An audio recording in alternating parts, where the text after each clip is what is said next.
a few things for me personally that are more exciting than seeing someone become a Christian, like move from death to life, as Paul would say in Colossians 1, to watch someone be transferred out of the domain of darkness and into the kingdom of his beloved Son. I love that, and yet conversion, as exciting as it isn't the command that we've been given. The command that we've been given is to make disciples or followers of Jesus Christ.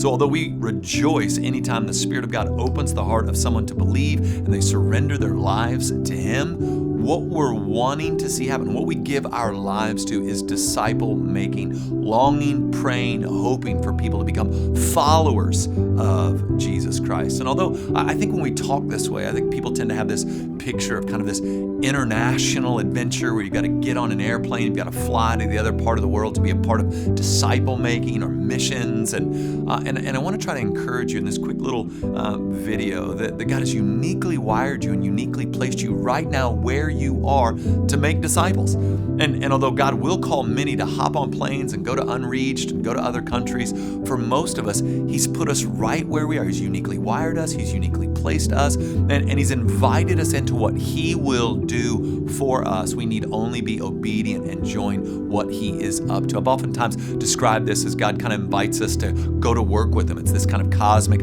go to work with Dad day. And some of the practical ways we can participate in disciple making is one, living a life of hospitality, opening our home and inviting people into our home as if they were families. This can be those who are in church with us as we speak life into maybe widows, singles, those who are in difficult seasons. This can be unbelievers that we're having into our home. We're just treating them like family. We're just showing them the love that God has shown us. We're showing them the hospitality that God has shown us. We also evangelize. We want to open our mouths and tell people about the good news of the gospel of Jesus Christ. We want to help people see that a lot of the struggles that they experience are actually sins committed against a holy God and are out of step with God's creative design for them, and be able to show them here's the more beautiful way. And the first part of lining up with this beautiful way is to surrender our lives to Jesus Christ, as He has paid for these sins, not struggles, and has made a way for us to be reconciled with God.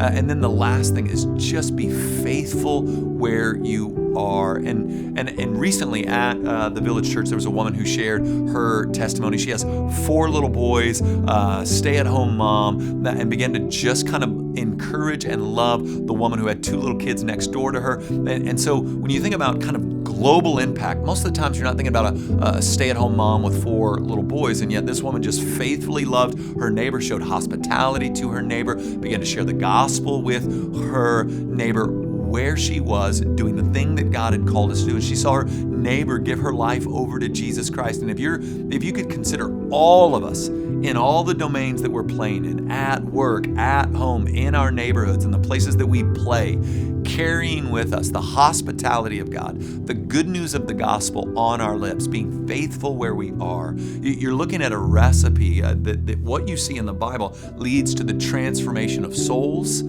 areas, towns, communities, cities, and ultimately the world. And so let me encourage you to use your life and the days of your life seeking to make disciples of all men and women across all nations on the earth, starting exactly where you are today.